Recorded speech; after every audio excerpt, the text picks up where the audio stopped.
because bethu kahle kahle mfethu lento ye trust mfethu uyathanda uthandi ekumavenzi ikumavenzi ngoba lento iziputshuluke izehluleke nawo kuyicontroller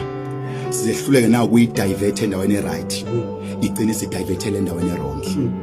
lithi iBhayibheli mfethu siliqale nje kahle mfethu eqaleni sizoxoxa angimotivate namhlanje ngiyaxoxa siwe talk show lithi iBhayibheli ubusisiwe mfethu umuntu othemba lakhe kuJehova lithi uqale kusiwe umuntu othemba kumuntu angiphinde mfethu lento ubusisiwe umuntu othemba lakhe kuJehova uqale kusiwe umuntu othemba lakhe likubantu uyayibona mfethu ngisho number 2 uNkulunkulu ithemba mfethu trust uyifake kumuntu uyaningi yaqhaqhina itrust mfethu kumuntu idlula isukuthanda itrust kumuntu idlula isuthando mfethu angazi umyezwa kanti ngisho mfethu that is why bethi trust bethi hlula nawo kuyicontroller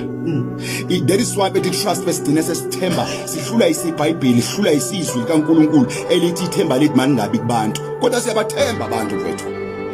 mina bethu ngihleli nomndeni wami ngiyawuthemba mfethu ngiphula umthetho weBhayibheli futhi angizenzi ukuphula umthetho weBhayibheli eyizwe bethi ngisho mfethu ingenxa yalento ukuthi iningi kimi yabo ngihamba nayo umuntu bethothi ngiphelelwe yithemba ayipheli lento mfethu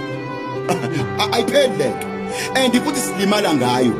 silimala kuyo silimala ngenxa yayo nanso ke inkinga la iqale khona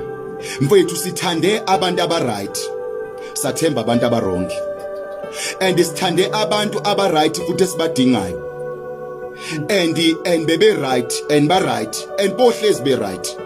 ukuthi usengiphoxile akusho ukuthi akekho right uright mfethu but iproblem yami ukuthi ngithembe umuntu orong nansi la iqala khona